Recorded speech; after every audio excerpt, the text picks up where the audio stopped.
What's going on, guys? This is your Benak Patel and I welcome you all to my YouTube channel. So I'll be starting a new series on digital communication, and in this session we'll specifically concentrate on Hilbert transform. So by the end of this session we'll get to know what Hilbert transform is all about, mathematics behind Hilbert transform formula in frequency domain as well as in time domain. So without any further ado, let's get started.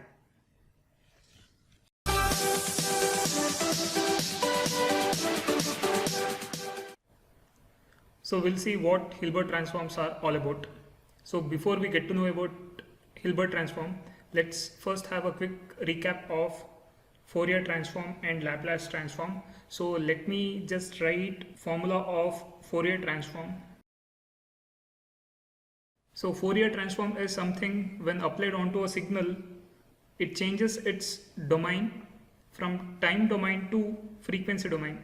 So we end up with f of w integration starting from negative infinity to positive infinity. So this can be thought of as input signal f of t, that which is in time domain, multiplied by e to the power minus j omega t dt. So when we apply Fourier transform onto any signal that which is in time domain, we'll end up in a signal that which is in frequency domain, that is capital F of angular frequency omega. So likewise we do also have Laplace transform, and when we apply this Laplace transform onto any signal x of t, it changes its domain to S domain. So we'll end up with f of s, and Laplace transform is mathematically given as f of s equal to integration 0 to infinity f of t e to the power minus st dt. So basically here there is a shift from time domain to frequency domain in Fourier transform, whereas there is a shift in time domain to S domain in Laplace transform. So basically any signal that we consider, so here any signal that which we consider over here has some parameters like time, frequency and amplitude. When we view this signal, from this end, that is time domain, so we'll be looking at only this plane. Right now we can view this time domain if we are watching this entire thing in this direction, but we can also view the same signal where we can consider this frequency. So if I watch the same signal from this end, we'll end up with amplitude end versus frequency, and in fact we'll be looking at this plane. So in fact any signal that which we consider can be seen in two different domains. One is in time domain, the other one is frequency domain. So in order to change our view from time domain to frequency domain, so we have this transform called as Fourier transform.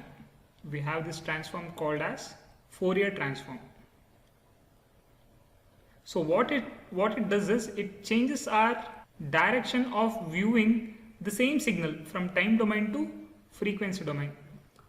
And in a similar way Laplace transform also works.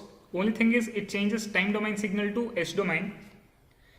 Now let's see how exactly this Hilbert transform differs from that of this Fourier transform and Laplace transform. So unlike Fourier transform and Laplace transform, Hilbert transform won't change the domain. Rather, it changes. So at least it has to do some kind of transformation, right? So rather it changes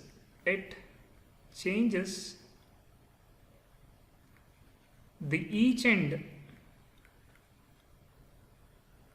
and every component of signal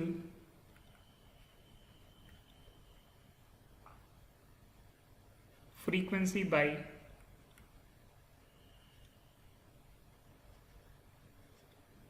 plus or minus 90 degree. So this is about Hilbert transform. So here it will not change the domain, rather it changes each and every other component of signal frequency by plus or minus 90 degree. Or mathematically we can also state that Hilbert transform should multiply. It should multiply positive spectrum. It should multiply positive spectrum with negative J, and it should multiply negative spectrum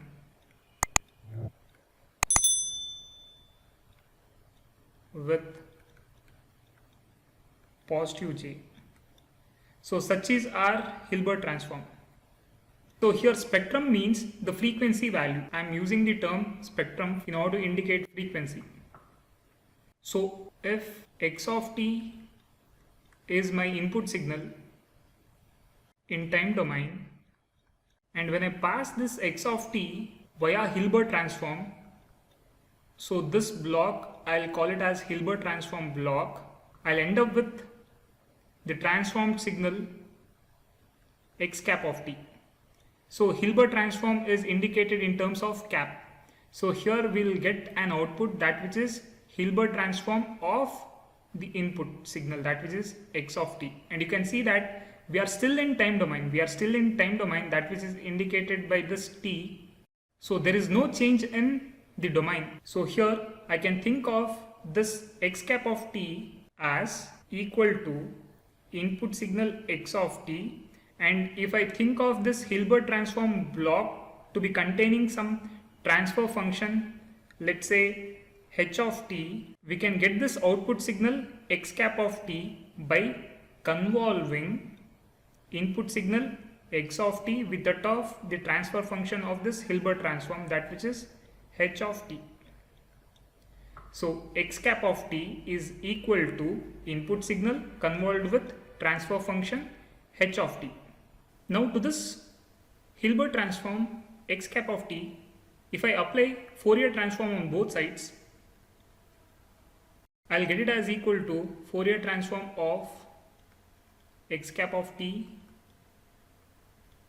in turn equal to Fourier transform of x of t convolved with h of t transfer function. Now here we all know that if we are having convolution, so this is convolution. So this convolution right now is in time domain, because within the brackets we can see this t.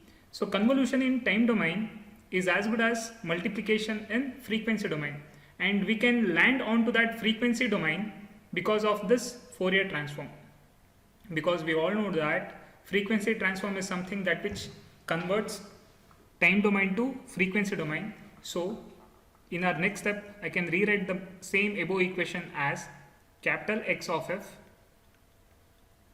and instead of convolution I'll write just multiplication, that which is indicated by a dot, into h of f.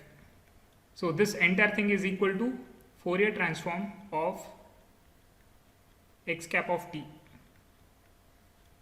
And in our next step what I'll do is I'll send Fourier transform onto my right hand side, such that Fourier transform when shifted to right hand side it gets converted to inverse Fourier transform, such that I'll get Hilbert transform of x of t in turn equal to inverse Fourier transform of x of f into h of f. So this is the formula to calculate Hilbert transform in frequency domain. So by now we have got the formula, but the thing is we still don't know how exactly this h of f looks like, and we are yet to see how this h of f looks like. So let's make an attempt to figure out what this h of f is all about and how it actually looks like graphically. So here, before I start with the next part, so let's recall our statement that which we have earlier made, that which is Hilbert transform should multiply. It should multiply positive frequencies or spectrum with negative value of j, and it should multiply negative frequency or spectrum with positive j. Can I rewrite this negative j as negative 1 into j? Likewise, can I rewrite this positive j as positive 1 into j? Obviously yes. Now what I'll do is, for time being, we'll forget about this j and we'll just concentrate only onto this negative 1 and positive 1.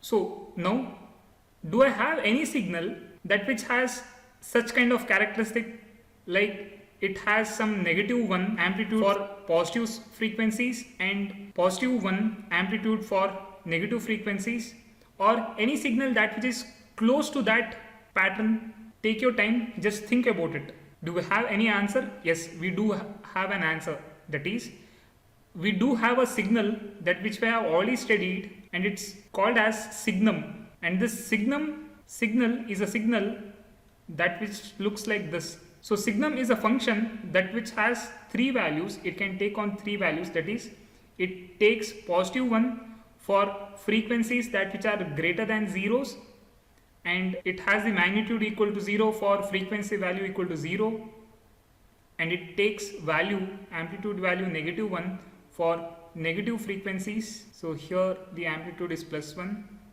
and here the amplitude is -1. So here the signum function can take on positive 1 magnitude value for frequencies greater than 0, equal to 0 for frequency values equal to 0, and -1 for frequency values that which is lesser than 0. So this is signum function. But wait a minute, there is a complication over here.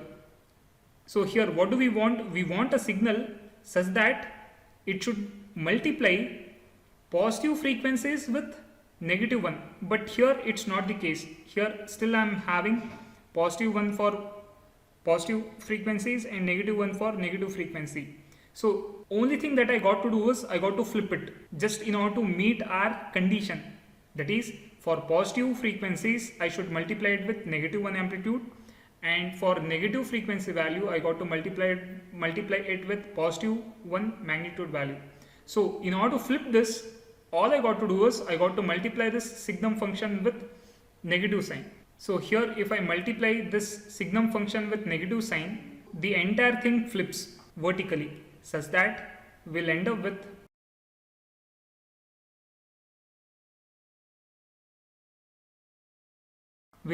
a plot that which looks like this, such that the positive frequency part is associated with -1 amplitude value, that which we can see over here, and the negative frequency values are associated with magnitude value +1. So now it's meeting our condition. And what additional step I'll do is I'll also take the other part, that is, we had missed this j. So what I'll do is I'll associate j along with this negative signum function. When I do so, it gets reflected over here.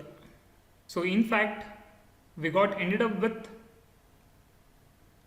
negative signum function of f, that which meets the definition of Hilbert transform. So now we got to know that h of f is equal to -j signum function f. So here what I can do is I can rewrite this h of f with -j signum of f. So x cap of t is equal to inverse Fourier transform of xf, that is input signal in frequency domain, dot -j signum function of f. And if I apply inverse Fourier transform onto both signals, I'll get it as equal to inverse Fourier transform of x of f, and the multiplication changes to convolution, because inverse Fourier transform is something that which applied onto any signal changes domain from frequency to time. So in turn this multiplication gets converted to convolution back again, and here I'll have inverse Fourier transform of -j signum of f. So this entire thing is equal to Hilbert transform of input signal x of t, and this Hilbert transform is indicated with this cap. And in turn we'll have inverse Fourier transform of x of f equal to x of t convolved with inverse Fourier transform of negative j signum of f. So earlier we had got formula to calculate Hilbert transform in frequency domain, and now let's try to arrive at the formula to calculate Hilbert transform in time domain. All we got to do is we got to know what this inverse Fourier transform of negative j signum function is all about. Now let's see what this is all about, and to do that let's first consider signum function in time domain. So this signum function in time domain can be thought of as unit step function ut minus same unit step function with negative time. So signum function is equal to ut minus u of minus t. So why is this formula? This formula is because unit step function starts at t value equal to 0. So this is time axis. So unit step function is something, this ut starts at t is equal to 0 and it continues till infinity. So this part is u of t, and in a similar way if I were to write u of minus t is something like this. U of minus t is something that which starts at 0 and goes to negative infinity. So this is u of negative t, and if I multiply this with negative sign,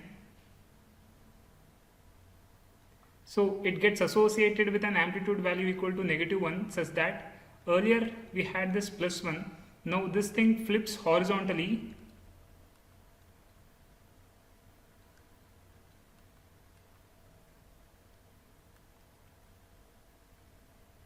and we'll have amplitude value equal to -1. And in fact I can rewrite this u of t minus u of negative t as equal to ut plus minus u of minus t, and in fact negative into positive will in turn end up with negative sign itself, so this change will make no harm. So in fact if I add these two signals, I'll end up with a signal that which looks like this. So this is a signal that which has magnitude value +1 for t greater than 0 and magnitude value equal to -1 for t lesser than 0 and value equal to 0 at t equal to 0, and this is nothing but signum function in time domain. And now let's see what happens when I make this signum function to pass through Fourier transform, and in fact I'll end up with signum function of f. And why am I trying to pass this signum function in time domain through Fourier transform? Because in the above equation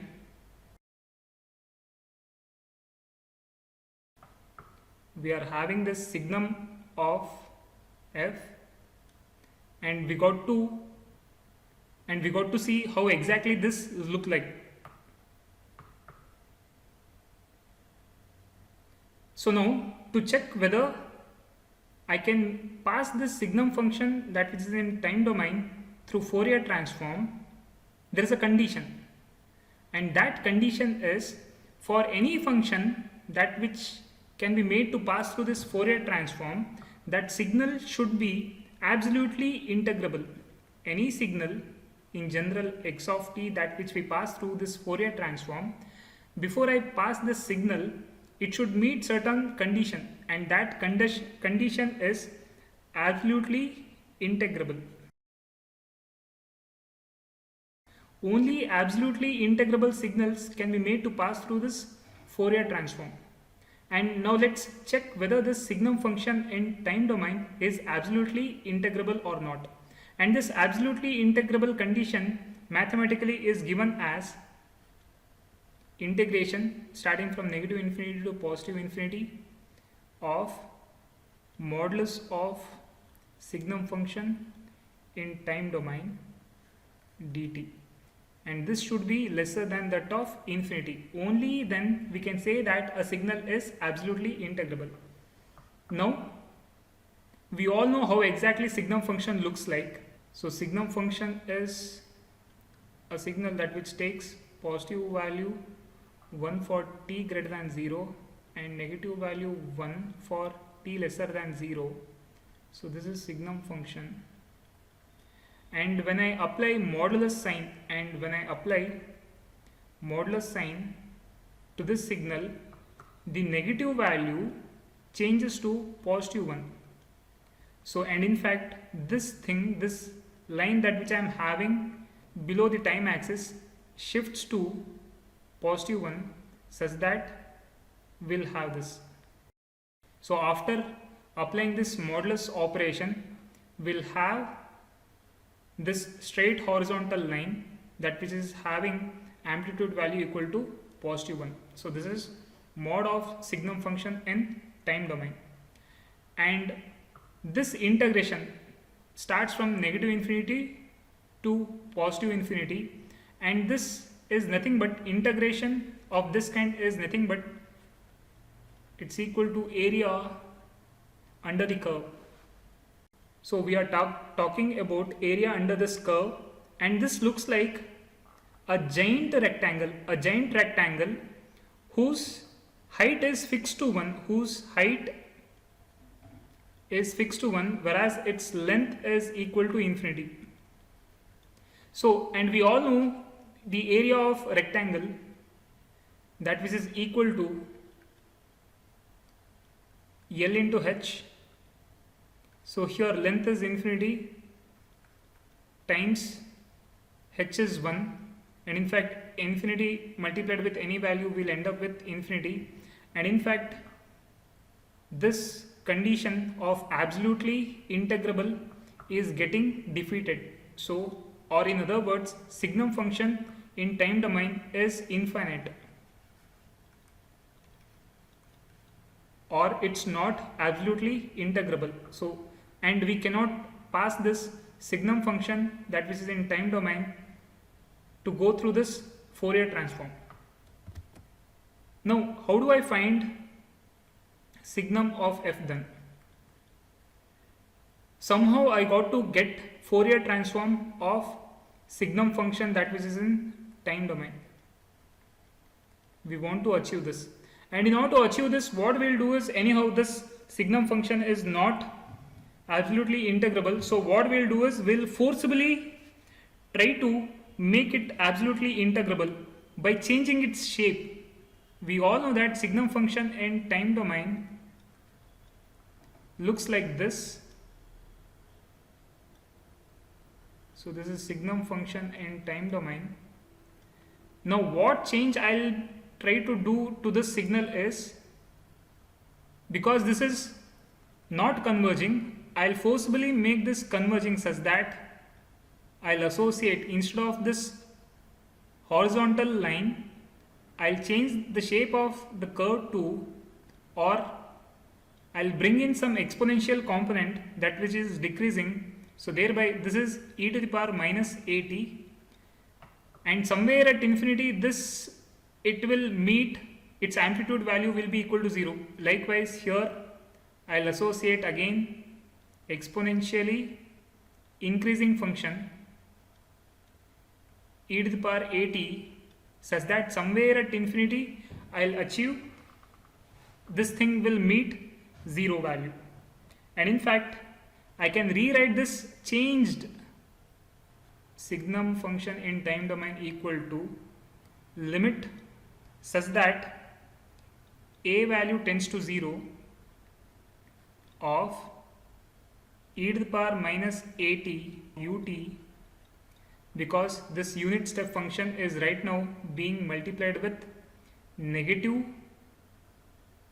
it's getting multiplied with e to the power minus at, that which I have written over here, and on the other hand of negative time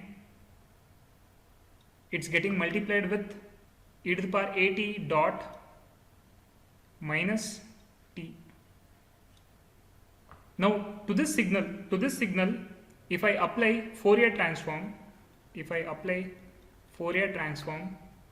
this thing changes to signum function of f in turn equal to limit a tending to 0, and we know Fourier transform of e to the power minus at into ut, this is equal to 1 divided by a plus j omega, and likewise here the Fourier transform of this function will be equal to 1 divided by a minus j omega, and in between we are having negative sign. And then in our next step, let's take LCM over here such that it changes to, so this is as good as a minus b into a plus b. This entire thing is equal to a square minus b square. So let's apply this formula over here. So we'll end up with a square minus j omega whole square, and here these two things jump onto their numerator. So here I'll have a minus j omega, negative sign getting multiplied with a plus j omega, and over here this negative sign gets multiplied, and in fact in our next step we'll have it as equal to a minus j omega minus a, negative into positive, negative j omega, and in the denominator I'll have a square, and here, and if I do squaring onto this j, I'll get it as j square, and we all know that j square is equal to negative 1, and in fact this is because of j value is equal to square root of negative 1. Because of this, when I do j squaring, I'll get it as equal to negative 1.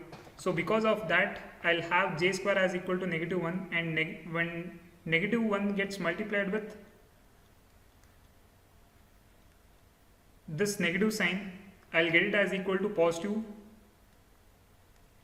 So I'll skip that step and I'll write positive sign straight away.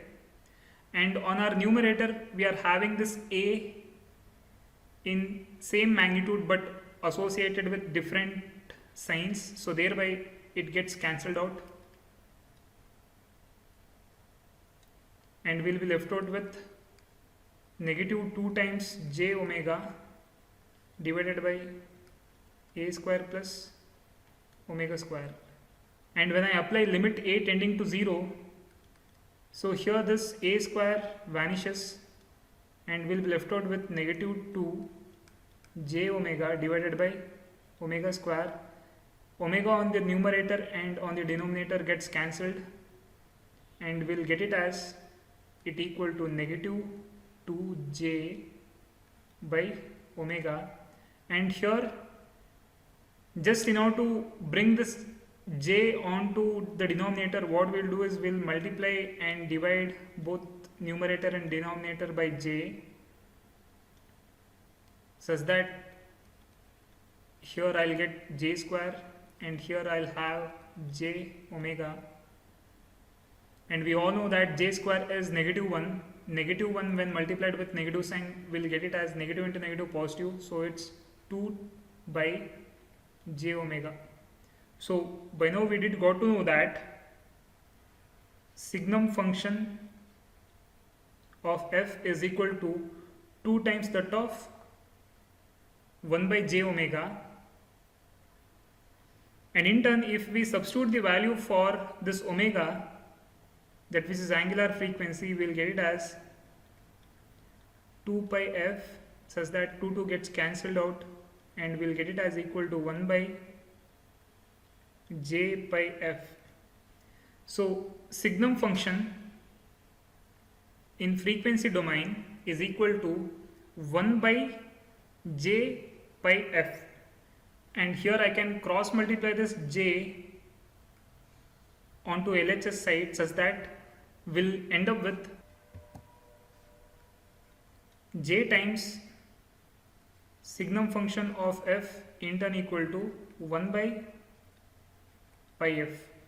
So we started off with signum function in time domain, and when we apply Fourier transform onto this, we'll end up with signum function of f, but here we are also getting j associated with it, so which can be thought of as like this. So this entire thing is equal to 1 by pi f. And because of principle of duality that is found in Fourier transform, according to which if we are having a function in time domain x of t, and if I apply Fourier transform onto this, we'll get capital X of f, then capital X of t, when I apply Fourier transform onto this, so this capital X is as good as this x, so when I apply Fourier transform onto this, I'll get it as small x of negative frequency. So this is principle of duality or similarity.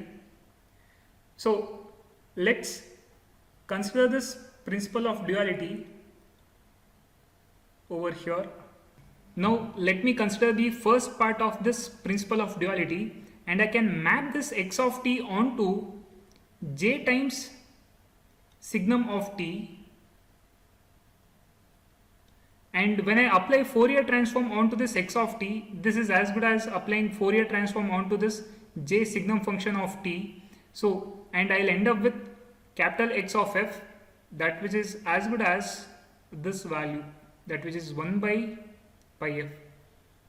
I can map this onto this first part of principle of duality such that when I'm trying to realize the second half, I'll get it as, if I carefully observe, it's capital X of t. So wherever I'm having f in this,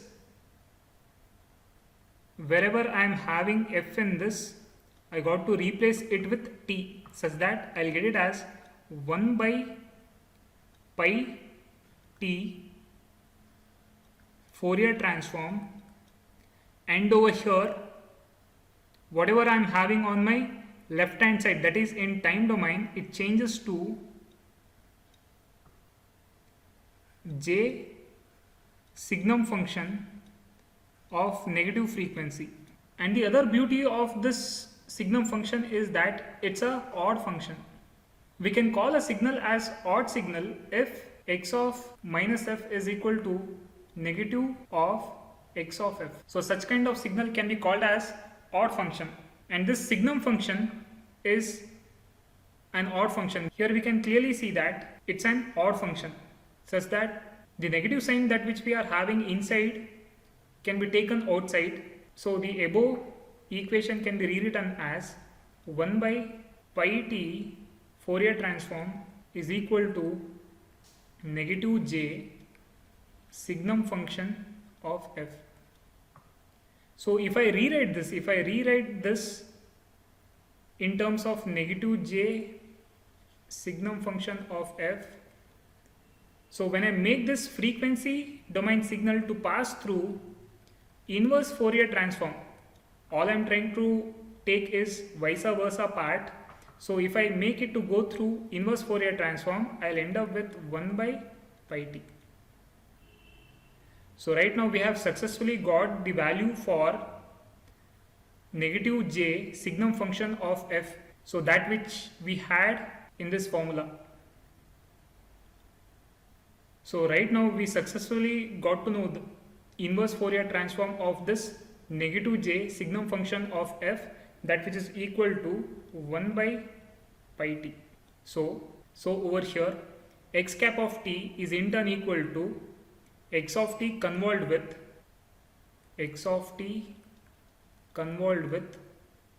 1 by pi t, and we already know the convolution formula, that which is equal to integration starting from negative infinity to positive infinity x of tau, and over here the other signal is pi t minus tau d tau. So this is the formula to calculate Hilbert transform of any signal x of t in time domain. If you are having any doubts, please put it in the comment section, and I'll be back with few more examples on Hilbert transform, as well as in our next session we'll go through properties of Hilbert transform. Thanks for watching.